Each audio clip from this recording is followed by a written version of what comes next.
So when my mom and dad called this morning, they're planning on doing some kayaking this summer, and they thought about coming out to California. And if they could take their kayaks out into the ocean.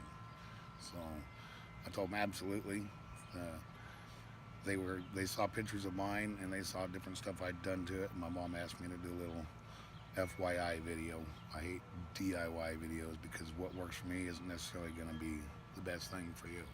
So I'll just show you real quick what I've thrown together and why I've.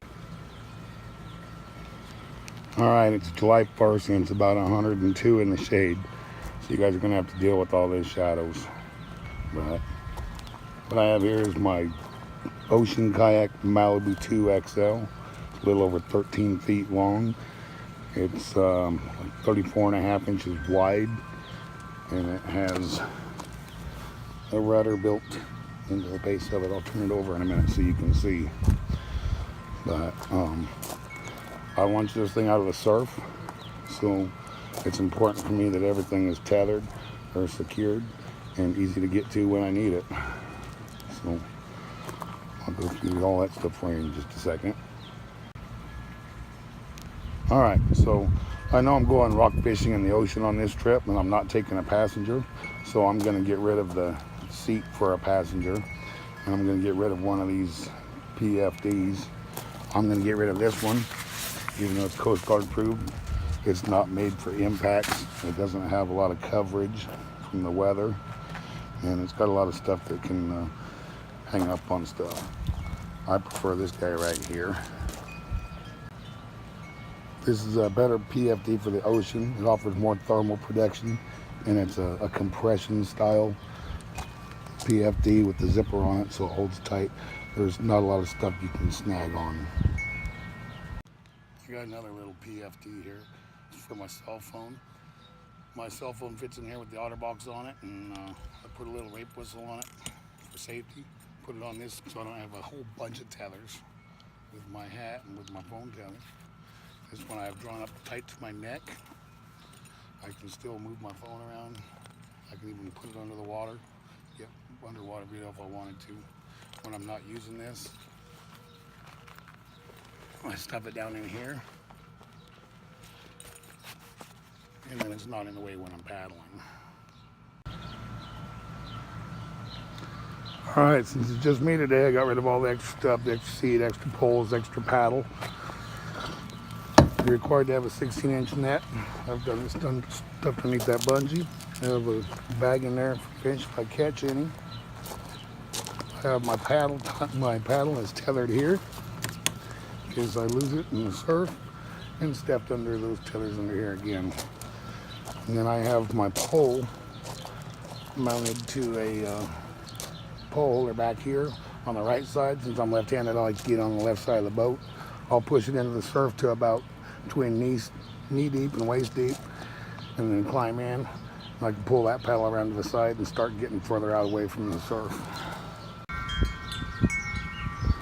So I bought two 1-foot long pieces of channel that came with my Yak Attack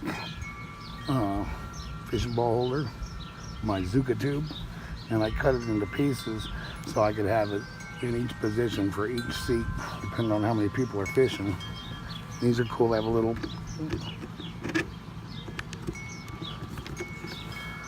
down on there, and it's secured to the boat. I can move my pole into a good fishing position. I have a dog leash tether here.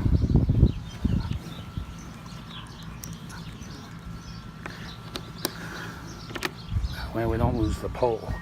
And I always keep the drag off. You never want to have a lot of tension on that.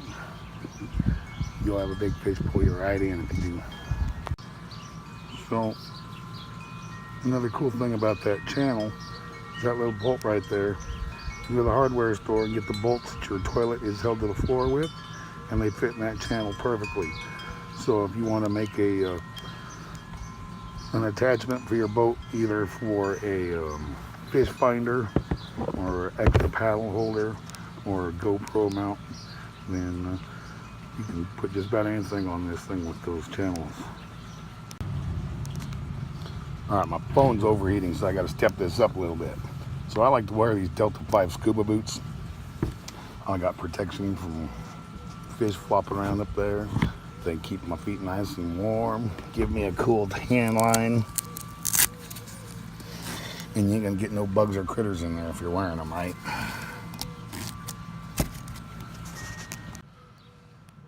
Alright, so me and my phone are both overheating.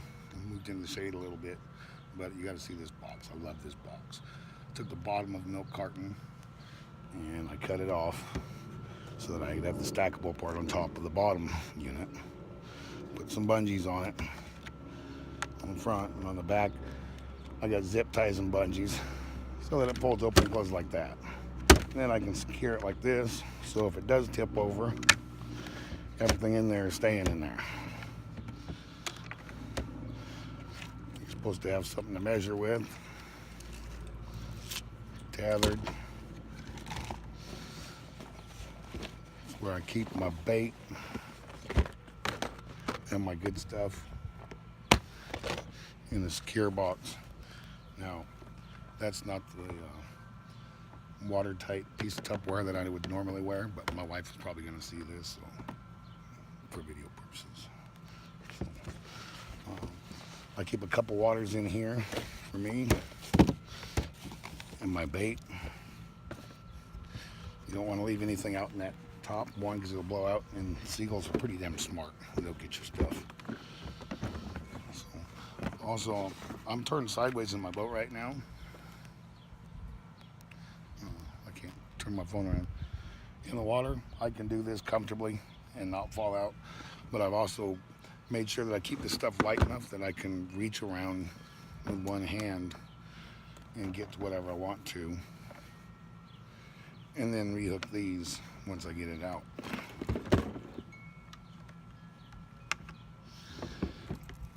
Or tether it to something.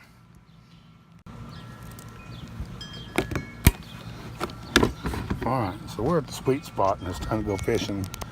I don't like carrying a bunch of stuff because where I launch from, I'm going up and down the stairs and it takes 2 or 3 trips to carry all the paddles, nets, and equipment.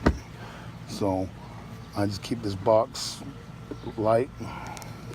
It's a double box on this side. I got all my rockfish gear. It's all set up and ready to go.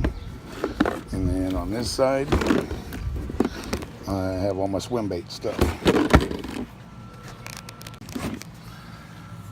You really don't need a pole holder because you got all of these holes here. Your poles will fit in that. Kind of sucks to go through kelp beds like that, but it works for just the same. I don't know why people put plugs in them. Those are there so that lets water in and out so that it's smoother and you don't have so much rocking back and forth that goes along with being a wider boat. So you're plugging those things off. You're just making it harder for you to stay in your boat. Another thing, when I launch, I don't like to launch with the hooks on here. So we'll put these swivels on so when we get to our fishing spot, it's that much easier to get ready to go. Let's say, for instance, if you were using a little shark rig like this, that's probably not something you would want swinging around while you're trying to paddle. So there you go. Know what to take with you, know what you don't need to take with you, know the rules while you're fishing, and have a great time. Bye, little fella.